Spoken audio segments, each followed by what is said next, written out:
This episode is made possible by our generous patrons. Welcome to the Ink to Film podcast, where we read the book And then see the movie. I'm Luke. And I'm James. And this week we discuss P.D. James's 1992 novel, The Children of Men.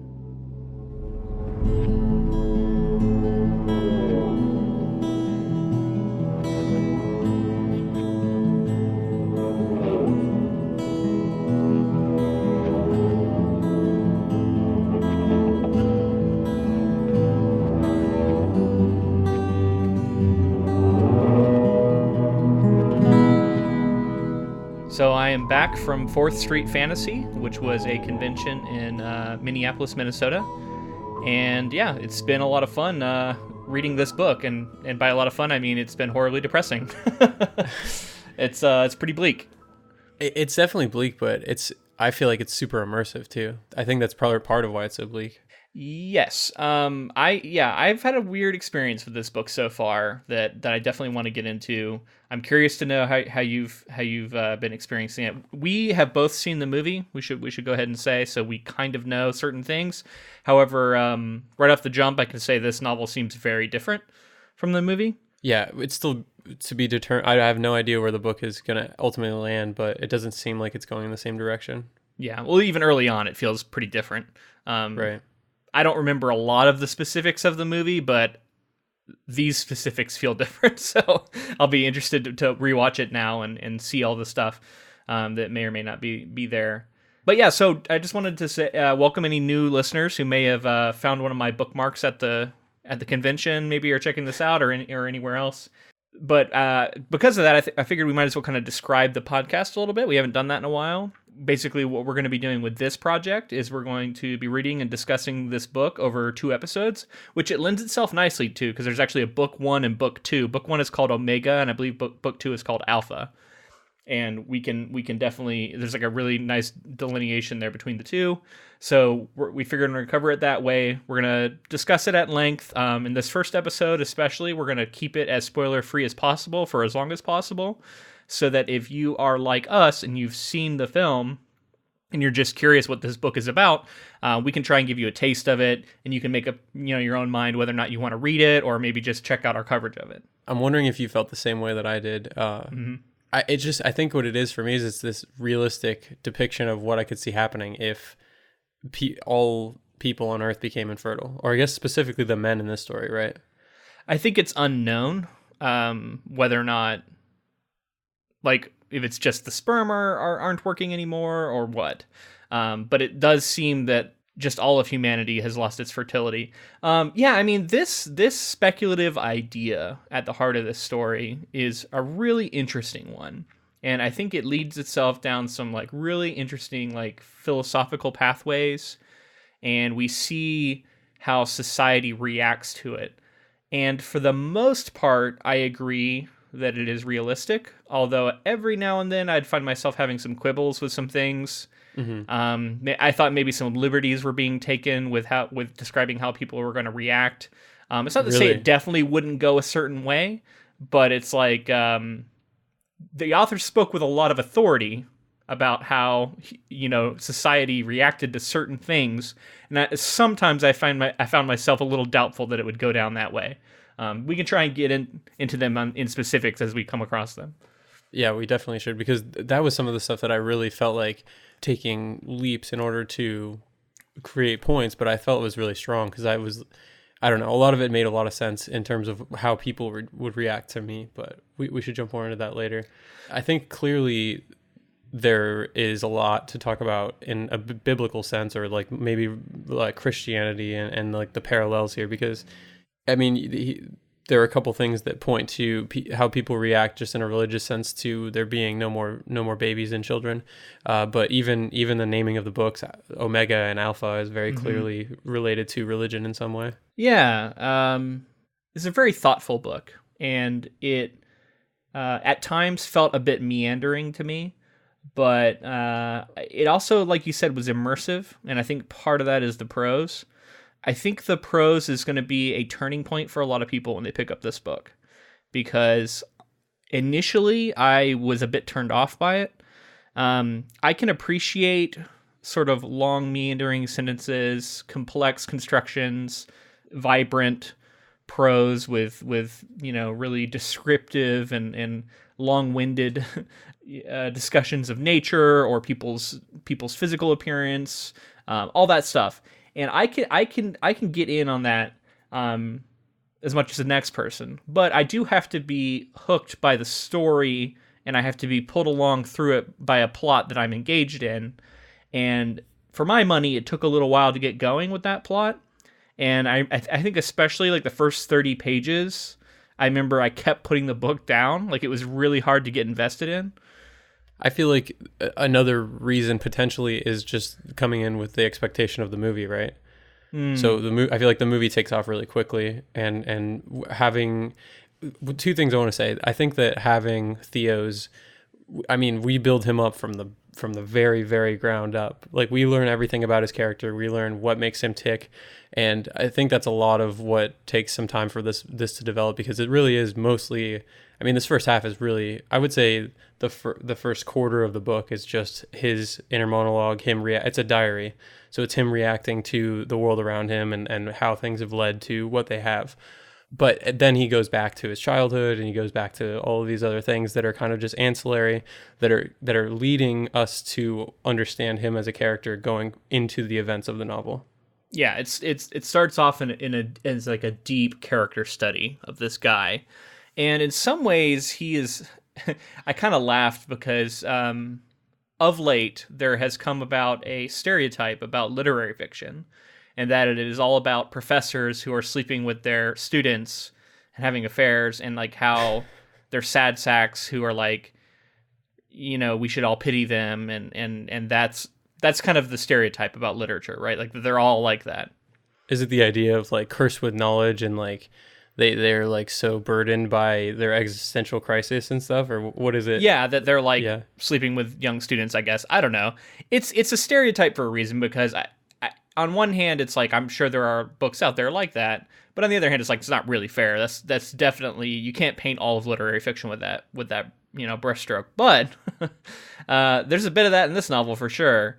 And I find that interesting because, as we will be discussing when we get to the biography, the author is a woman, Phyllis Dorothy James, who I assume went by PD to have that sort of unknown gender of the author thing that often is used, so that the sexist men out there might still pick it up and read it, even though they, kind of not knowing that it was written by a woman. Right. Yeah.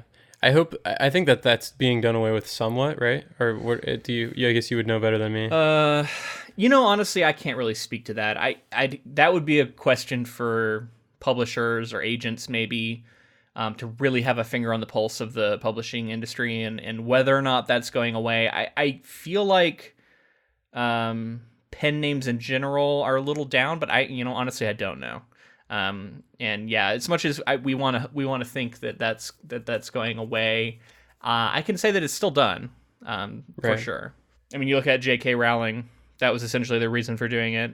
Yeah, she would have been publishing right around the same time, right? In the early 90s. Yeah, that's true. It was a while ago. But I can think of, if I think about it, I can find a few others that are more recent that still do that, use the first two initials. I mean, some people would say, like, why not? Then you sort of let the person picking up the book decide, and usually if you look into it, if you read the back cover or whatever, you'll find the answer. But it's like, why put it on the cover? I don't know. There's politics to it. I think if you are willing to get out there and put yourself on it, then I think you should be proud. But there's also marketing decisions that go into it, so I definitely won't begrudge anyone who uses a sort of neutrally gendered, if that's what you would call it, pen name, or even just using their initials to kind of keep things neutral. When I picked up this book, I did not know that it was written by a woman, and you wouldn't really know it from reading it too, because in my opinion, it's our main character feels like he's a bit of a misogynist in some ways, or I'm getting hints of that. I don't know. Did you pick up any of that? I think that, I mean, what I'm assuming is happening here, she is invoking that, right? Like, she purposely, I don't think that these are necessarily the ways that she feels, but she's invoking that for this character. And yeah, I think that it is interesting, because then it gets to the question of what can you look at as a book and say, like, this was written by a woman and this was written by a man. I guess that's a interesting question to ask, right? Because I do tend to agree with you. I wasn't like struck by the fact that, oh, this was written by a woman, but anything can be written by anyone is all I'm trying to say. Yeah, and maybe people would argue that it doesn't matter. We shouldn't be reading the book with that taken into account. But I think we've kind of, as a society, we've moved a little bit past the pure death of the author criticism, where you say completely divorce the art from the artist. Whereas I feel like now there's a bit of a mix of that. Like, while maybe there's some good ideas there, we also still keep in mind the artist behind it, especially with how much access we have now to our creators, right? And how their social media and their presences online and stuff can sort of engage that sort of discussion. I guess I'll give a little bit of bio here since we're talking about her. Phyllis Dorothy James was born in 1920 and died in 2014. So only 5 years ago, at the age of 94. Yeah. I was gonna say, good for her. She lived a full life. 94 years old. So she was known as being an English crime writer. She rose to fame for her series of detective novels that starred police commander and poet Adam Dalgliesh, if I'm pronouncing that correctly. I have never read any of those novels. But yeah, she was actually more known as a crime writer than anything else. I mean, just quick math. It seems like she wrote this and published it when she was like 70, right? Yeah, and I think she had a career before this, but I do think that that's kind of inspiring that fairly late in life, she was able to write this book that, partly probably because of the adaptation it got, but really seems like a classic to me as I was reading it, Well, I think it's pretty well regarded, right? For people and like reviewed well, right? I think so. Yeah. That's my, I don't really know. But that's my surface level understanding of it, at least. I mean, yeah, she looks like she was a lifelong resident of England, as far as I can tell. Born in Oxford, died in Oxford. And the sort of Britishness definitely comes across here. This is a book that's set in England and deals with England, British politic and that sort of thing. It's really, and I feel like this is a story that is sort of a cautionary tale about the appeal of authoritarianism and how it can appeal to people who are scared and who feel like all they want is like comfort and to kind of keep what they have and not, give it to anyone else. Right. And it's done from a position that's not preachy at all, because in fact, it's often rather sympathetic of this authoritarian figure. Because Theo had this relationship with him growing up. His name's Zan, and this guy who leads the council, he's the Warden of England, I think is his title. He's effectively like the dictator. He's a dictator for sure. But even Theo keeps saying like, well, some of this, like, the people asked for, and that's what people want, and what does it all matter?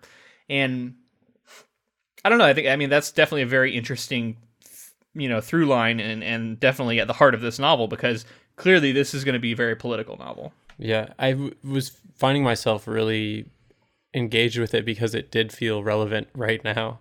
It's like this idea, we're looking at Theo, and he's coming from a background of privilege, and he lives a certain way, and he sees people through, he judges people, and he sees people through a certain lens.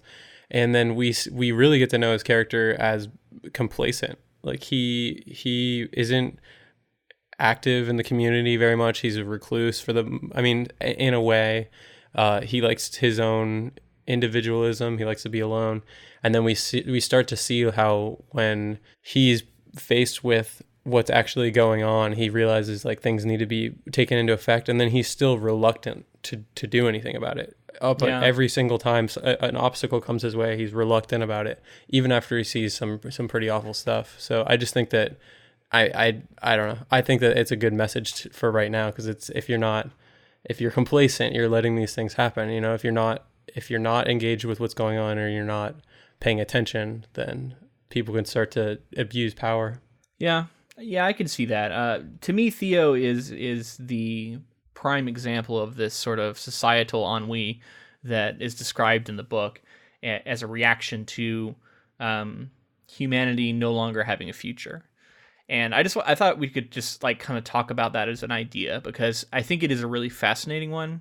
This reminds me of The Leftovers in a sense, and that it's like you take a speculative event, but then you try and play fair in every way possible otherwise, right? Like there's no other magical element here. Like everything else is very grounded in reality. And it's an attempt to describe what would happen to society if. And in The Leftovers, it's people vanishing, but here it's all of a sudden there are no more children. It's in the year, I think, 1995. It's a little funny because the novel is set in like the year 2021, and it talks about the year 2019 and stuff, and I'm like, that's this year. So it's one of those where it's like going back and watching an 80s movie where the future is like 2015 and there's like flying cars and stuff. It can be kind of funny to look at it that way. Although there's not a lot of that. There's not a lot of like really advanced tech. At least that I've picked up on. If anything, it seems like technology hasn't really advanced that much, perhaps due to the Omega event where people just stopped having babies. So something it reminded me about as well is I don't know how much you know about Handmaid's Tale or The Handmaid's Tale. I know the premise, but I have not read the book and I haven't seen any of the show. A lot of like the political goings on and like there's the event that changed society and the way that people, just a lot of the things that were going on with like the council and the way that they were manipulating people and using people reminds me a lot of Handmaid's Tale. Really? Which I guess just to give a quick thing about that, it's just the patriarchy within America has completely taken over and women's rights have been stripped for the most part. And right. So you're seeing the reaction to that and the talks of revolution and talks of unjust and why these things have been allowed to happen. And it reminded me a lot of that. Yeah, I would agree that there are echoes of some similar sentiments here. But yeah, just to dial in on this, after having seen the movie, I remember that was one of the things that fascinated me about the movie was the premise and the world, right? Like there was often like you were getting hints of things going on in the world, but not really having it explained. And one of the things I was excited for to read this book was to get more of that and more of the world and more of society and how it reacted to this and how it fell. And I would say it delivers that, quite well. It feels like it's in the same world, right? Like I completely feel that these two things, other than the fact that the characters' names are the same and they're not the same characters, the world around them seems to be the same world to me. Mostly, I think the Children of Men film world seemed a bit more dystopian to me. It seemed like there was more violence as like an everyday thing, whereas here there's a lot of talk about certain areas actually still being quite nice. And even though the people are just like fading, there's not a lot of talk of like car bombs and like a bunch of stuff like random violence and stuff. It seems like, there's this penal colony that is a political thing they're discussing, but it seems like the use of the political colony or the penal colony has removed a lot of the criminal element from society. And so because of that, you don't get as much violence. The immigration is in both for sure. Because for sure. Although the immigration is being handled, I think, differently in the movie, which we can talk about how it goes down in the book, but it's definitely a huge part of both. Okay, so people stopped having kids, and on the surface of that, I guess I hadn't really thought about how bleak that is. And the book does a great job of like taking you through the phases of that. Of like people thinking like, oh, it'll only last a few years and it'll be fine, and then like it'll come up again, and then like where we're at right now, it's been 25 years since anyone has had a child, and in fact, it begins I think with the youngest person on Earth dying is at the beginning of the book, and death is very oppressive in this book for clear reasons, and I don't know, I guess because I was sitting with it longer, I was able to really contemplate this sort of slow-moving individual apocalypse that everyone on Earth is faced with here. Because it's not like there's a meteor coming to destroy the Earth, and we just know it's coming at a certain point in time. Because the Earth itself isn't dying. In fact, they all know that the animals are going to outlive them, and that the forests are going to retake the cities. And because all the animals are still having babies, it's just humanity is going to die out. And that's a really fascinating idea to me, because it's like this. Yeah, it's like the timeline is different for everyone, and it depends on how old you are currently. And it's funny because like people are childless in society, and that's, you know what I mean? That's fine. And you can definitely have fulfilling lives and enjoy yourself up to the very end. But there's something about a societal halt that you know is coming, where truly it's like things like studying history, things like leaving records, writing books. It starts to feel less important if you know it's all going to end in a certain kind of vague, like 20, 30 years, it'll all be over kind of deal. I don't know. It's really fascinating. I totally agree. So, we're here for a limited amount of time, even with children. What we leave behind is legacy, period. Whether it's legacy of friends and family remembering you and passing on your memories and the things that you did together, to know that there's going to be nothing left. That's where I really felt like the explanation of like the Omega, or like Omegas, and the way that they were coming up in a world completely like they know coming in, and they have known since birth, that there's not going to be any kids after them. The Omega is the final generation, the final year in which children were born. That generation are called the Omegas. And then you have the people above them, the generation who was officially the last generation to have kids, who, there's like mass suicides, and the rates, the suicide rates were like through the roof, because there was like this guilt or something that they couldn't further the human race any further. And then you have the older people who really remember what it was like to have kids everywhere, and they're just, I felt all of that was really fascinating, and the idea that they're trying to preserve like landmarks and things that will stay forever, for maybe aliens or something, for posterity. They want it to be there for whatever race comes along, or what if some alien eventually comes along. So there is a sense of like, to me, there's like a gender essentialism thing going on here. And like the idea, like, I feel like you could look at this and say like, oh, it's proposing that, we're all here to breed, and like that's our purpose, and that if you have a relationship that isn't going to result in children, that's you're not doing the thing you're supposed to do when you're here.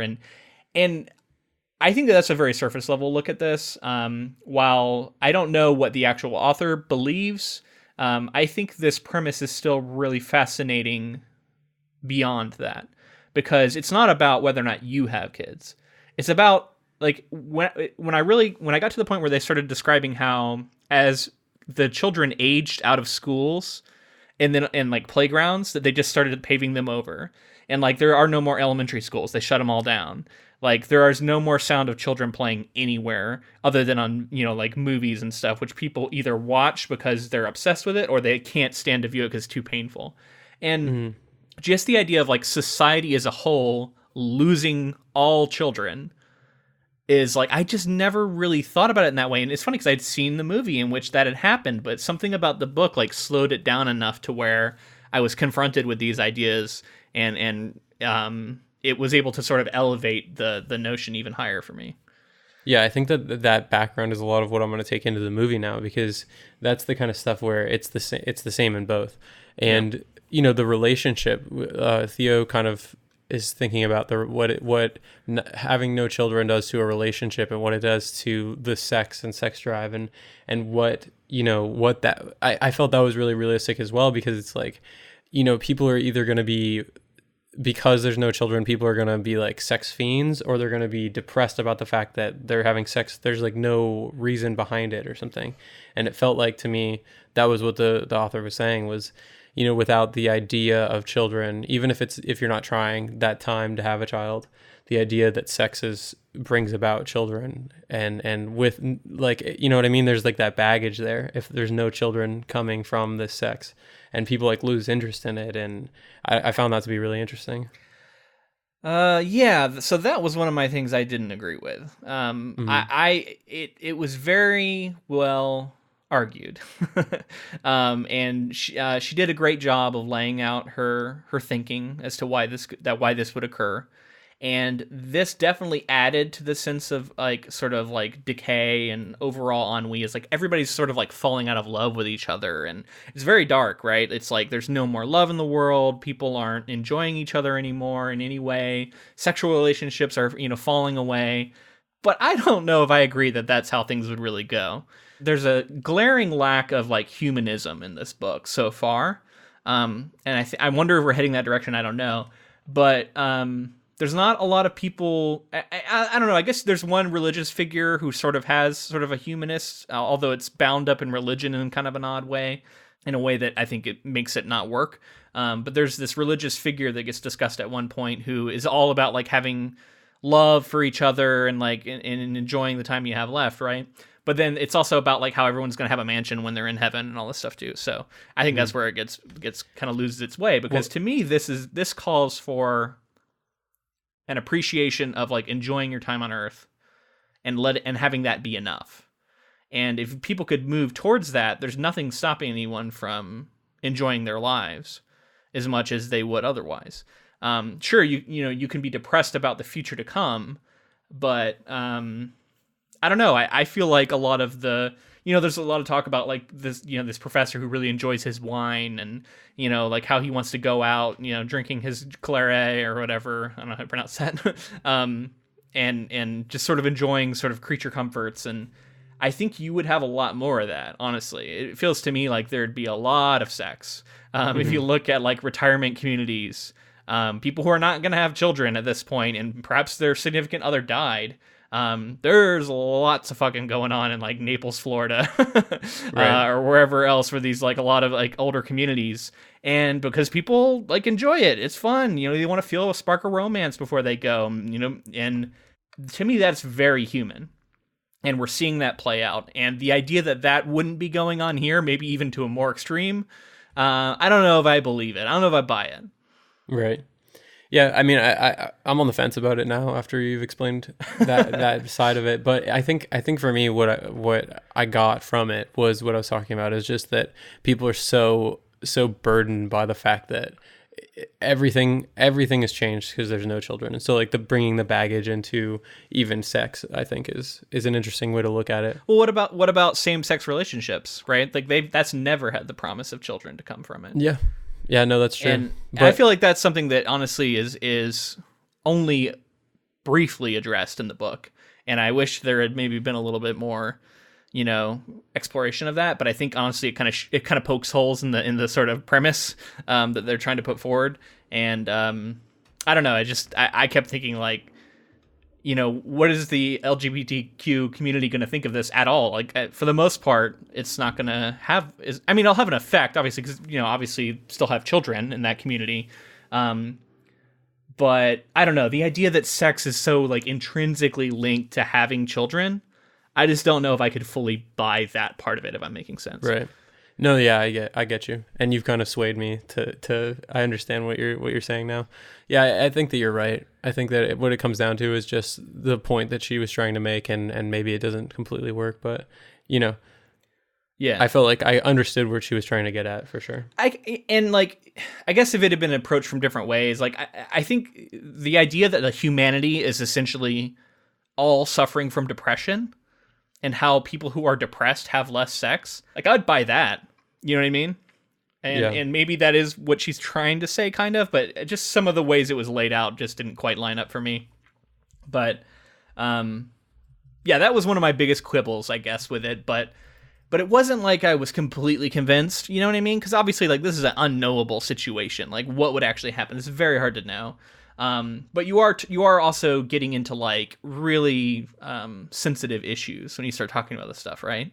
And so even us talking about it, I'm like really trying to navigate in a way that I'm hoping that I'm not offending any of our listeners unduly, and I don't mean to. I just it's an interesting look at it. But if you go in to read it, don't necessarily expect that every viewpoint is going to be equally represented, because it feels like P.D. James had a very clear idea of what she thought would happen in this situation, and you may or may not agree with it. I think there will be more to talk about with when we finish the book and into the movie, but I think that Christianity and religion is really baked into this story. I mean, the title "Children of Men" comes from a verse in the Bible, Psalm 93. Thou turnest man to destruction and sayest, return ye children of men. I'm wondering, we'll try not to bring anything from the movie, but I'm wondering if there was anything other than the evangelist, the two that were talked about in the book, was there anything that felt biblical to you, or were you getting any sort of, what I'm trying to ask is, like, do you see any religion, and let's keep an eye on it going forward? You know, a lot of it to me, because I would be turned off if I felt like this was an overtly religious novel.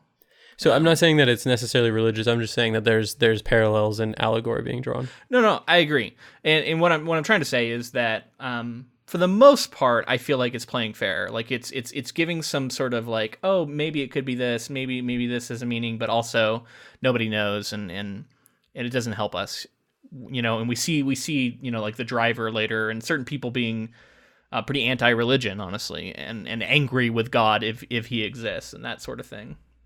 And there's also the evangelist that comes before the current one that's really popular. Yeah, Roaring Roger or something. I might be having that name wrong. Something like that.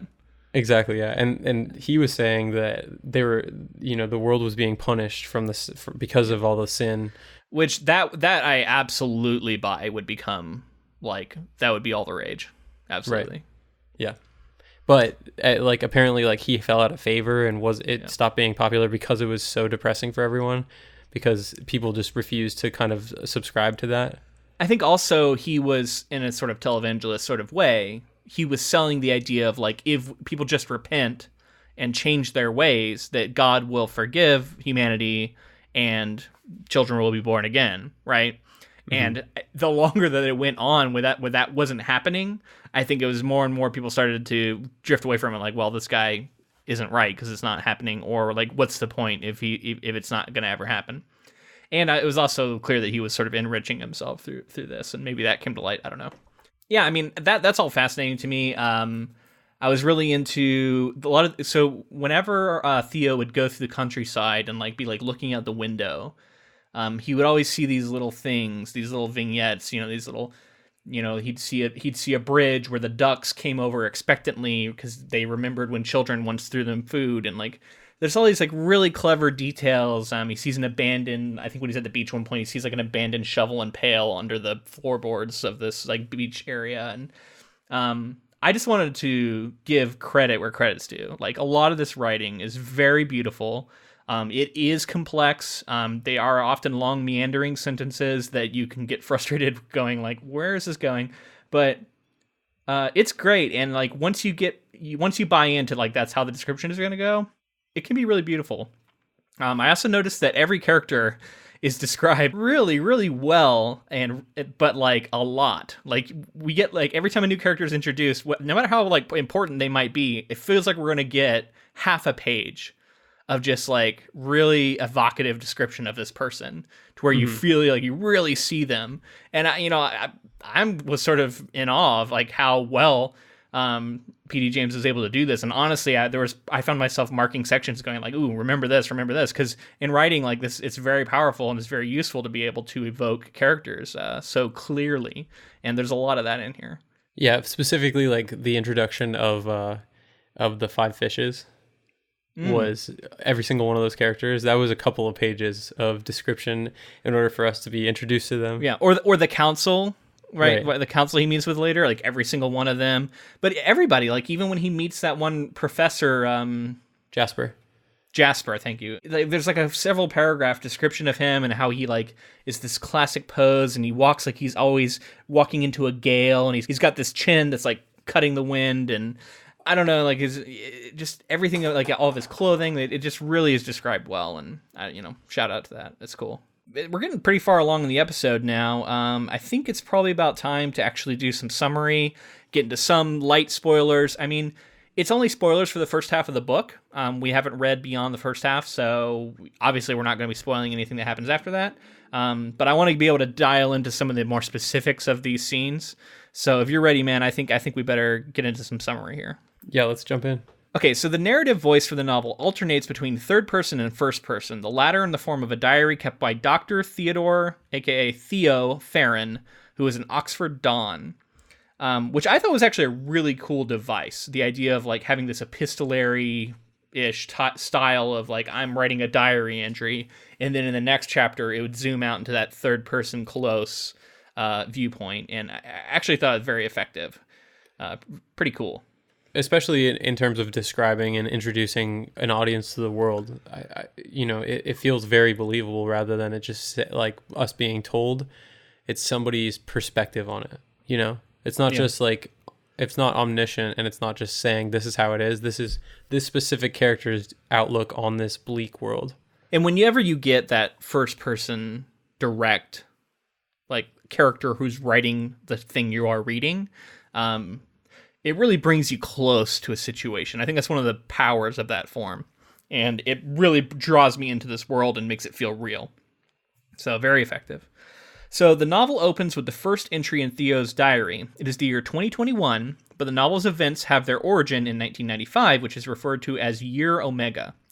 In 1994, the sperm count of human males plummeted to 0. The last people to be born are now called Omegas. A race apart, they enjoy various prerogatives. Theo writes that the last human being to be born on Earth has been killed in a pub brawl. In 2006, Zan Lapierre, Theo's rich and charismatic cousin, appointed himself Warden of England in the last general election. As people have lost all interest in politics, Lapierre abolishes democracy. He is called a despot and a tyrant by his opponents, but officially the new society is referred to as egalitarian. The plot really begins when Theo is approached by a woman called Julianne, a member of a group of dissidents calling themselves the Five Fishes. He meets with them in an isolated church. Rolf, their leader, and Julianne's husband, is hostile, but the others, Miriam, a former midwife, Gascoigne, a man from a military family, Luke, a former priest, and Julianne, are more personable. The group wants Theo to approach Zan on their behalf to ask for various reforms, including a return to a more democratic system. During their discussions, as Theo prepares to meet with Zan, the reader learns of how the UK is in 2021. Okay, so let's stop there. There's a lot to talk about. That includes us meeting Theo, learning everything about him, and a lot of the side characters, right? We should definitely talk about his backstory a little bit. Just specifically, his childhood with Zan. Theo. And how do you feel about young Zan? And do you understand? Like, I completely understand the character they're setting up with Zan. Like this sort of kid who maybe doesn't achieve, he doesn't have the highest marks. He isn't the best at everything he does, but for some reason he has the charisma in order to be the family's favorite. And then going into their adult life, he, effectively becomes a really high up politician and then manipulates his way into a dictator. So Theo, also part of his backstory is that he was married. I actually, before we get into that, Theo as a character, when he's set up early, because of the death of his father and the isolation that he felt when he was sick and the way that they were keeping the sickness from him, that I think all of that, it's basically stated from his viewpoint that he, because of that, he didn't ever want to have to look after someone. He always felt like that was a burden. And then going into when he's a father and a husband, he runs over his daughter, and he's affected by it, but it seems like what he's affected by more is like this like humiliation he wasn't affected by it like his wife was. He was more detached, and I find him to be this really interesting character because he seems to be very, very selfish, and I think we can assume that it's being set up for a reason for him to have an arc, but that carries forward for everything that he does. And I think that gets back to what I was talking about, where every time there's an obstacle, he says, no, I'd rather take a back seat and let whatever happens happen. What a horrifying scene we get. It's brutal with him when he runs over his own daughter. And this was something like straight out of, Pet Sematary or something we just read a little while ago. Mm-hmm. Written so realistically. I won't even get into the details because I think that they could be too troubling for people, but it's troubling in the book. And then there's a moment where he's like, he knows what's happened. his like neighbor comes running over and is yelling at him, and he just like doesn't move. He's just stuck in the car, and it was so real. Wow, it just like really made you feel like you were right there in the car with him, and but you picked up on part of it though, because it feels like his relationship with his daughter, and he even says as much, was more fraught than it should have been. And in fact, one of the things he says that really made me kind of dislike him was how he was like, I probably would have loved her if she'd been prettier, and some other things. He's so selfish and he's so self-centered that I think in his heart of hearts, he saw his daughter as an inconvenience too. I think he because, it's mentioned later, the mother, his wife says like after the child passes, says like, let's move to the city because that's what you always wanted and you never wanted any of this. Did you feel in that scene when he actually ran over his daughter, he was, to me, and maybe this is just shock or something like that, but I really felt like I understood his character in that moment, because not like from my own perspective, not my morals, but just I understood what was being set up, because he seemed so detached. Like he was talking about how like, his neighbor ran up and was banging on his window, and then he mentioned like, and it made sense because like he never liked me. Like he was worried about the fact that, or he was thinking about the fact that like, oh, his neighbor didn't like him and stuff. Yeah, I'm with you, man. I can see what you're saying. I don't know. Like I don't know if I like Theo as a character, honestly. I'm fine, but I'm fine reading about characters that I don't like. I wouldn't have never been able to get through American Psycho last year if that was the case. I'm not saying he's Patrick Bateman level of evil.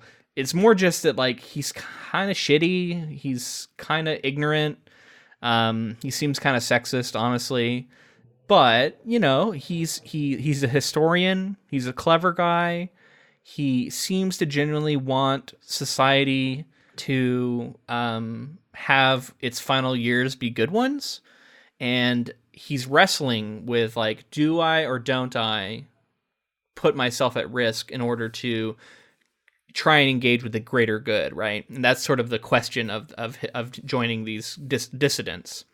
And I think that question is very fascinating, and like you said, very timely, because I do think a lot of people are struggling with like the feeling of helplessness that you can get, where it's like nothing I do matters, it's not going to change anything, versus like taking action.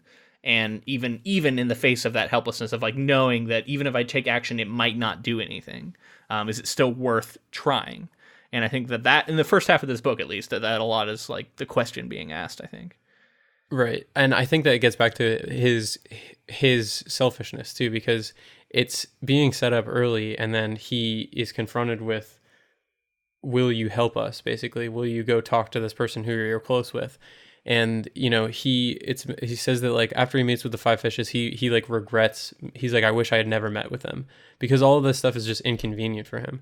He basically says like he hopes that the Quietus. He hopes that the Quietus doesn't change his mind when he goes. Well, which we need to talk about, because we haven't gotten into what that is. You want to describe what the Quietus is?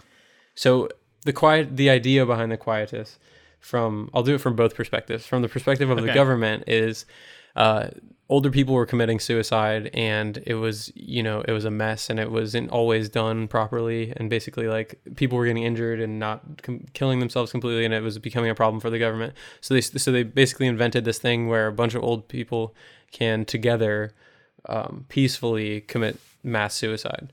Mm-hmm. And but from the perspective of the revolutionists, they see it as killing off the elderly because they're using resources that the younger could be using, and it might not necessarily be in the best interest socially. Right. And the idea being that on one hand, it's like people not wanting to be a burden, so you can see people doing it. But then on the other hand, we see our main character witness one of these events, and it seems fishy, right? Right. He suspects that a lot of the people are drugged. And then at one point, one of the women, who is because it's all women, and that's Jasper. It ends up being Jasper's wife. I think her name's Hilda. Breaks free and escapes and tries to swim back ashore. And he tries to swim out to her, or was like wading into the surf to try and get to her. And then some of the police basically just like pistol whip her to death, and then end up actually pistol whipping him as well, and knocking him out and carrying him back onto the beach and just leaving him there. And this has a profound effect on our main character as he realizes how awful things are going. And that lines up with some of the other things he's told. Do we want to talk a little bit about the situation at the Isle of Man? I think we should just talk about all 5 of their kind of the points of the 5 fishes, right? Like sure. the things that they want to change. So, but we'll talk about the Isle of Man first. So it's basically any criminal from any crime will be sent to this island where there's no supervision going on, and your punishment is basically that you have to live with people no matter what crime they committed. You guys are all trying to survive and live on the island together with no supervision. And from the descriptions, it sounds like it's Mad Max basically out there. Mm-hmm. Like it's just survival of the strongest, and there's complete lawlessness and murder and violence going on all times. It was really interesting to hear the council talk about it as well, because they keep skewing everything. They basically Theo was like, yeah, this is what's going on. There needs to be something in place. And they're like, well, nobody wants to go over there and have that be their job to supervise these people and like deal with that. And so they committed a crime. So why don't they go, the lawlessness that they're looking for by committing a crime is what they deserve, basically. But it seems like the justice system is very unfair, and you get the implication that a lot of people are getting sent there who don't deserve to be sent there. Exactly, and that's the problem, right? So somebody who we hear a story of someone who steals there are other problems, but that's a problem. There's someone who steals a handbag. I just mean that's the problem with the island. There's people who also it's inhumane regardless. But I know what you mean. Somebody stealing a handbag isn't the same as somebody murdering someone, and those two people are on the same island. Yes, and I did. There was a part where Theo visits his ex-wife later, and it became very clear that was a sticking point for her when she hears about these 5 things, and she's like, I don't want them to get rid of the island. And I could totally see that. Like, it's like people, she's very obsessed with like her house that she has now and the safety she has there, and she's afraid. And she likes the police state that they now live in because of the safety it provides. And that is a very powerful and true statement about a lot of these authoritarian regimes. Because they provide safety, as long as you're not on the out crowd, that is always appealing to people, and that's one of the ways that they can be so effective. Yeah, they use the idea of danger to scare you into wanting to keep yourself and your family safe and all of that, and manipulate. And fear of immigration is the same kind of thing, and that's definitely playing out that we're seeing, right? Right. Which fear of, again, and I think, for the most part, fear of immigration stems from racism or classism. Sure. But fear of the other and them coming and getting the things that we have earned as a society or as a people. Right. And it's the fear of like wanting to keep the things that you have and not let the other people have it because they don't deserve it. So the other one is help me pronounce this, sojourners? Sojourners, yeah. Sojourners. They're the omegas from other countries, and they're basically brought in for labor reasons, just to work, and it's effectively slavery. So they're allowed to come here in order to just work their asses off, and then as soon as they get too old, they send them back to their country. So there's no true sort of gain in it for them. They're just being used and thrown away. And it seems like there's statements being made about sort of British imperialism, right, and the way that's manifesting in this future, and it's sort of like a lot of society's worst elements is being amplified by what's happening, and that's definitely a bleak way to look at this sort of event, right? But in that way, it is believable, right? Like, and I can see why a lot of this does feel true, because we can see that, like, yeah, man, if why, like, people struggle to care now about other people, but if you take away any promise of a world beyond the one that they're living in, you can see that some people would take that as a further excuse to just completely stop caring about other people. And I think the other thing that's going on is that everybody's scared for when everybody's trying to prep for the day that everything comes out from under them. In this society, they're at a tipping point. But when the electricity goes out, because there's not enough people working in order to keep these things going, that's when it's really going to turn into full-on just survival. Man, and that's a powerful thought that they keep returning to, right? Like, what if you're the last what if you're the last humans alive? Like, what do you do?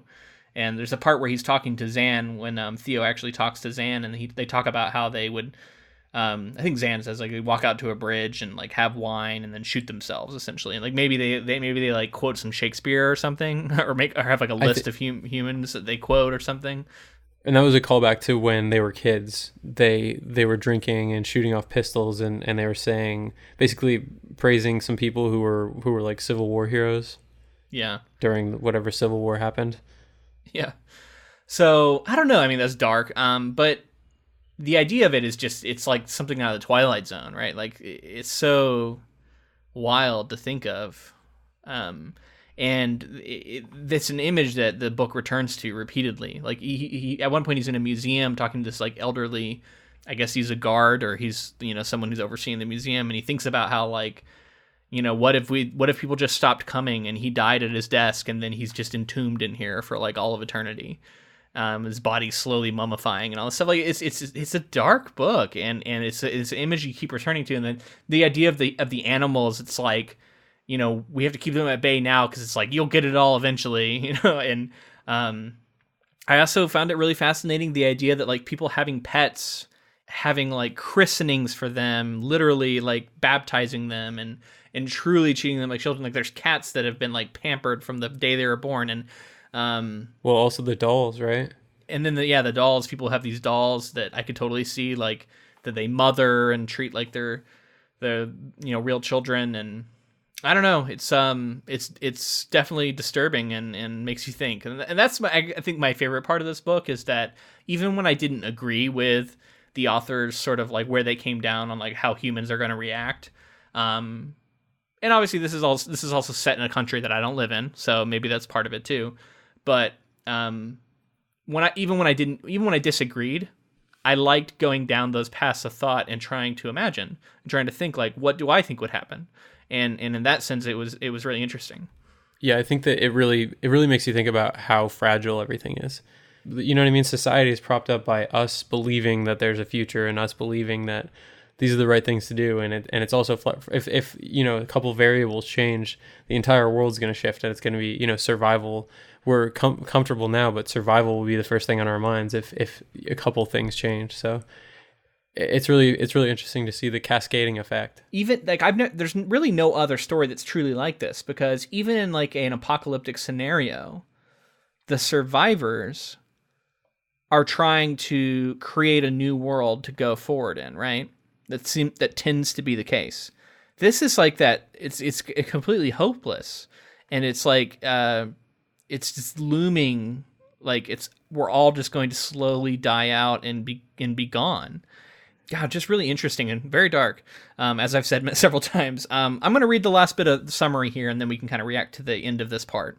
So Theo's meeting with Zan, which turns out to be a meeting with the full Council of England, does not go well. Some of the members resent him because he resigned as Zan's advisor rather than share the responsibility of governing the UK. Zan guesses that Theo's suggestions come from others, and he makes it clear to Theo that he will take action against dissidents. The five fishes distribute a leaflet detailing their demands. The secret police visit Theo. He sees Julianne in the market shortly afterwards, and he tells her of the SSP visit. Then he tells her that if she ever needs him, she only has to send for him. That night, however, Theo decides to leave England for the summer and visit the continent before nature overruns it. So that's basically where we leave it. That kind of definitely goes over a lot of different things, but there we have it. I want to talk about the idea of revolution and sticking up for the people who need it in this situation where there is no future. And Theo has, as much as I would want to side with people who needed it, he brings up a good point that it's how are you going to motivate people to revolt against what's going on currently when all they want to do is peacefully, well, what a lot of people want to do is just try to live as luxuriously as they can and as peacefully as they can. Mm-hmm.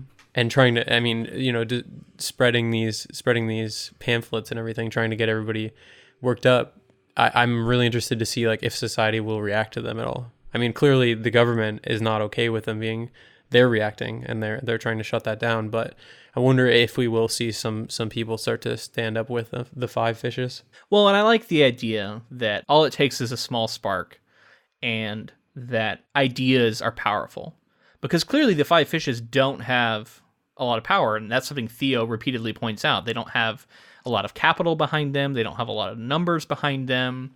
And in that sense, they're not very powerful, but they're taking the stand and they're willing to risk their own lives in order to put out these poorly made pamphlets. And it seems like the council is very threatened by this, right? Like it feels like dissidents cannot stand, and they have to stamp it out. And almost through their overreaction to it, sort of like proves the point it's trying to make, right? Exactly, yeah. You know what I mean? And it's pointing out that this is not a democracy anymore, and that this is a tyranny. And this is the privilege that Theo, this is what I was talking about before. He's privileged. He's in a situation where he doesn't have to think about these things on a daily basis. Yeah. And these people are bringing it to his mind. And that's something else that I think today is relevant. It's like people are privileged, and people can't see themselves in the shoes of others who are going through it. And, it takes him being talked to by these people and, reluctantly going to the Quietus. And then when he sees all that at the Quietus, he's like, oh my God, I can't believe all this stuff is going on. But really, what am I going to do about it? And that's what you were kind of talking about before as well. It's like he feels hopeless, and he's also like, and it's an inconvenience for him because it doesn't affect him directly. Well, and it's also like, what's the point? And that's the question that's always overhanging this novel. It's like, if we all die out in 20, 30 years, why bother? It seems to be like the question that people are, and you can see that like if everybody's struggling with that question, it is going to be really hard to motivate anyone to do anything, which is so weird because like we don't see the world after we die, in my opinion. You know what I mean? Obviously, as being someone who's not very religious, yet there is something just so essentially human about the idea of like society going on past you and wanting to, like you said, have a legacy or make the world a better place for those who come after you. And when you strip away all of those motivations, it's just a really interesting thought experiment. And I keep coming back to that. Well, you can definitely see where someone like Theo gets his mentality, because there is nothing there. And so for him, it's like, what's the point? I'm just going to be selfish and enjoy myself as much as possible and not worry about others. So I guess what I'm ultimately trying to say with all that is that if the concept of the book and the movie is something that you find fascinating, and it seems like it's like something you keep thinking about, and it's powerful enough to make you curious about it. If you're listening to this far into the podcast, honestly, you're probably one of those people. In that sense, I do recommend the book. Just because it's going to give you that experience of like really contemplating these really like heady ideas. And you might get angry with the author at times. You might disagree, but I still think it's going to be an interesting experience and something that I'm actually finding pretty rewarding. This first half was very clearly set up to the events that are going to unfold from here. So we really have the backbone of what it's going to be, but we don't really know how the events are going to come down. So yeah, it might be different in the novel. I'm enjoying it, but I'm also really interested to see that it's really, there's two major heady ideological kind of things going on here. It's the hostile takeover by a government. It's the government taking over and ruling over you with basically full autonomy. And then there's this idea of what happens to society when there is no point anymore or no children coming beyond. And I don't know, I think that, like you said before, it's really fascinating, just the impetus of the story, just the idea that there's no children, and that means that people are easily manipulated because they're vulnerable or something like that. And just society has gotten into this situation where then a hostile takeover is possible. I don't know. I'm really enjoying it, and I think that it's really promising. I'm interested to see where it goes from here, because it is going to be much different than the movie. Yeah, man. I am in full agreement. It took me a little while. I think at the beginning of the episode, I was starting to kind of say my relationship changed over time as I was reading it.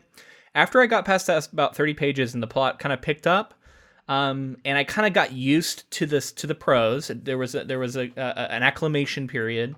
Yeah, I really started kind of moving along more quickly for me, and I started really getting immersed in it and really honestly enjoying it. So really quickly, the last thing I did want to talk about within the plot of what goes on here is Theo like hides away his diary and then runs into Julian in the market, and he like tells her that the cops came to his house and they're not searching, but clearly it's from his perspective, he thinks that he did more harm than good. So like now, instead of it being like a revolution out of nowhere, the government knows that it's coming, and he, because he's selfish and because he's just this person who's really interested in his best interest, he's going to go run away on vacation for the summer to get away from all of this.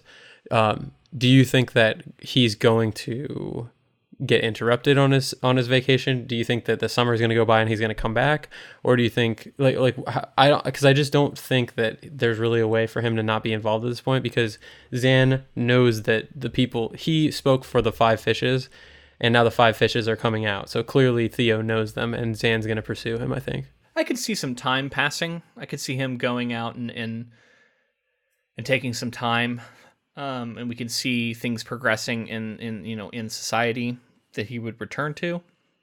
But yeah, I don't know. Maybe he won't end up, because at the point we stopped, he hadn't actually left, right? He was just thinking about like how he was going to leave. So the question is, does he even actually leave? Yeah, I don't know, man. What are your thoughts? I just think that I don't think that it makes sense. Maybe I have theories of where it's going to go, but I don't really think that he is, because his whole thing has been avoiding, he's reluctant, and I think that he's going to be brought into it deeper than he is comfortable with, and he's going to have to take the reins. And that's also like, I think there's some themes that are similar, or at least some plot points that might be similar in the book, in the movie. I am so excited to watch this movie, man, after this, because I think there's so many little things that are happening in the background of the movie that are cool when you just see them and you don't know like what's going on there. But I think they're actually going to be a lot of like Easter eggs for the book, right? Like, ooh, that's that one thing, that's this other thing happening, and I know what that means now. So I'm excited to see that, and maybe even see additional stuff that they brought to it in their version of this book. I think it's going to be. It's going to be a really fascinating adaptation to try and study, I guess, in the way that we do. Definitely. When we approach a project like this, if the novel and the movie are different, it's always going to be really interesting to see like what they changed, what they kept the same, and if it was able to keep the spirit of it the same. But this movie, this is like one of my favorite. It's got to be one of my favorite movies, right? And it's been a long time since I've seen it, so I'm excited to get back into it, and I just like, there's so much to talk about. It's such a. I have a feeling I'm gonna like it even more after reading this book. I really do. Yeah, I totally agree with that, because, like I said, I'm just gonna bring all of this baggage into it and just assume that everything is going on in the background, and like you were talking about, there's so many little things that are going on that we're gonna have so much more context for, because in the book, like I said, there's like these 2 major things going on. In the movie, I feel like it's really one major thing that's going on with a lot of background stuff. Okay. Well, that's something to look forward to. That's not going to be next week, though. It's going to be the one after. It's going to be a 3-week project, and we hope you stick around for all of it with us. If you have any feedback for us, actually, I would love to get some feedback for this project. Write in and let us know what you think of the stuff we talked about, what you think the novel is talking about. Do you agree with the stances that the novel takes on humanity, or do you disagree? If you'd like to write out, your reasoning behind it, I'd love to read some of that. Maybe we'll even read some of it on next week's episode if we get it in time and it works out for the length. But yeah, we'd love to hear from you. Send us an email to inktofilm@gmail.com. Would be the best way probably to reach out with us with that kind of feedback. Also, we're on social media at inktofilm on Twitter, Facebook, and Instagram, and you can always direct message us on there. This week, we wanted to thank one of our patrons, Mary B.D. Thank you for being a patron and supporting the podcast and helping us continue forward. Yeah, and if you wanted to find out how to become a patron yourself, go to patreon.com/inktofilm, and you can get access to all of our bonus content and all the other things that we offer on there. Definitely check it out if you're at all curious. We do adaptation adjacent episodes sometimes, and those can be a lot of fun. We also sometimes do adaptation news roundups and things like that, so check it out. Please leave us a rating and review on iTunes, wherever you listen, Spotify, Actually, they're Play. calling it Apple Podcasts now, no longer iTunes. Did you know that? Apple Podcasts. Yeah, I know, because of the whole iOS. Yeah. Yeah, well, Apple Podcasts. Switch, everything. Leave us a rating or review on Apple Podcasts or wherever you listen to podcasts. That really helps get the show out there and spread the good word.